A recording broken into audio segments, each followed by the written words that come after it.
Bom dia, um feliz dia. Hoje, quinta-feira, dia 3, vamos aí meditar na Palavra de Deus.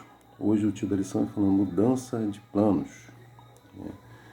A lição pede para a gente ler Êxodo, capítulo 2, verso 11 a 25, e ao meditarmos nesses textos, vimos aí que Moisés, ao ver que um hebreu estava sendo espancado pelo egípcio, ele toma uma atitude ali de matar aquele egípcio. Ele olha para um lado, olha para o outro, não vê ninguém, mata aquele egípcio, enterra, né? E ali ele segue vida. Quando ele vai passando, ele encontra aí dois hebreus brincando e se espancando ali. Então ele pergunta: por que espancas teu próximo? E eles respondem: quem te pôs como príncipe e juiz sobre nós? Pensas em matar-me como mataste ali o egípcio? E Moisés ali temeu. Ele pensou que aquilo que ele tinha feito estava oculto, porém ele viu que não, né? Aquele homem já sabia que ele tinha feito isso e com certeza isso ia chegar aos ouvidos de Faraó, então ele resolveu fugir, não é isso? Lá em Êxodo capítulo 2, verso 15 diz que, informado desse caso, Faraó quis matar Moisés.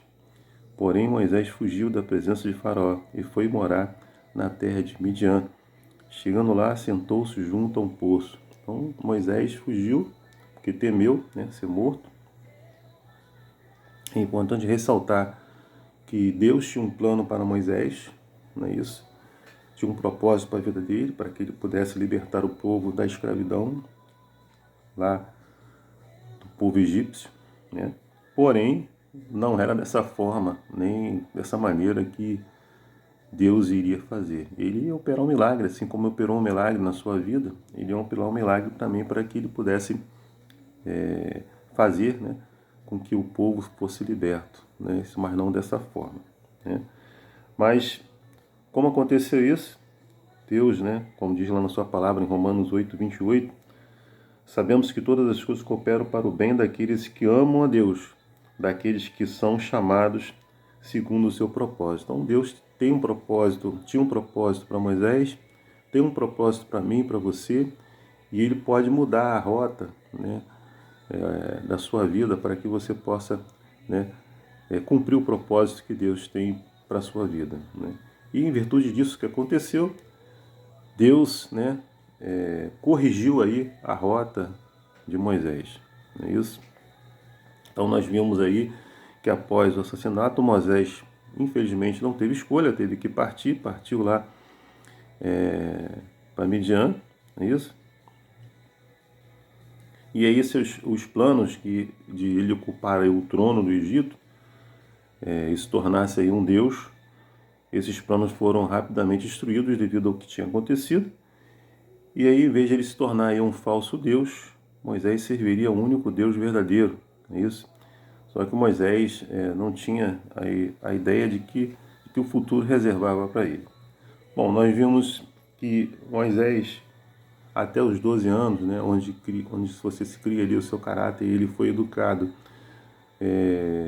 nos princípios de Deus pela sua mãe Joquebede. Ele foi criado ali com tudo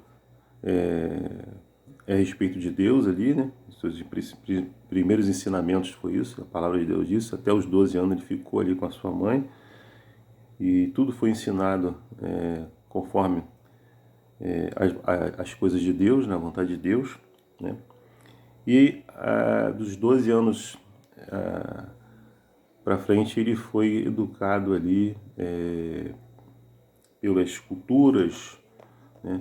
Pelas coisas que os egípcios cultuam, muitos deuses, né? Pelas ciências, né? E assim sucessivamente. Então, esses primeiros 40 anos foi a respeito disso aí, né? E aí havia um conflito, né? Que Moisés tinha sido ensinado nos caminhos do Senhor e agora ele estava sendo ensinado, né? Que o povo egípcio existiam vários deuses, várias culturas, várias coisas diferentes do que havia aí ensinado. E havia um conflito nele, né?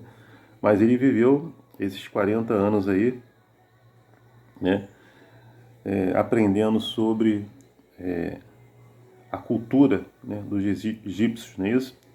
Quando ele passa ali no Palácio Real. Bom, depois ele vai lá para o deserto, ele começa a aprender, né? Porque ali nós vimos que ele casa, né, com Zíporá, uma das filhas de Jetro. Ele tinha 7 filhos e casa com ela, tem um filho chamado Gerson e ele aprende a ser pastor, ele aprende a ser esposo, ele aprende também a ser pai e começa a desaprender aquela cultura que ele havia aprendido ali, né, com o povo egípcio, isso, e começa a fazer a vontade de Deus, é isso. Isso aí no segundo período aí de 40 anos, onde ele viveu lá na casa de Jetro, lá em Midian. E nos últimos 40 anos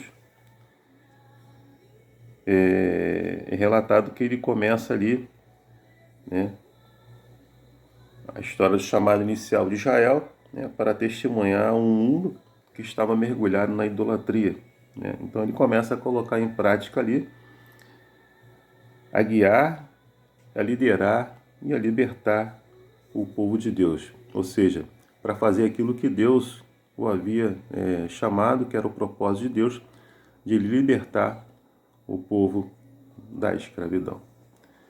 Eu não sei quais são os seus planos, que planos que você tem feito na sua vida, mas tenha certeza que Deus tem um plano para você, para mim e para cada um de nós, né? E Ele, de alguma forma, pode consertar, né, e desviar o seu plano, caso ele esteja no lugar errado, né, para o foco em Cristo Jesus, para que você também leve salvação, leve a misericórdia, leve a bondade, leve a graça de Cristo, para que outras pessoas também venham a aceitar essa luz, a luz maior que Cristo Jesus nas suas vidas, e possam ter a oportunidade de ganhar o galardão, a vida eterna e a salvação em Cristo Jesus. Pense nisso. Deus tem um propósito para você, tem um propósito para mim, tem um propósito para cada um de nós. Só precisamos entregar o nosso coração a Ele, deixar que o Espírito Santo nos guie a toda a verdade e fazer a vontade dele na nossa vida. Que Deus te abençoe e te dê aí uma quinta-feira abençoada para você e para sua família. É meu desejo, minha oração. Amém.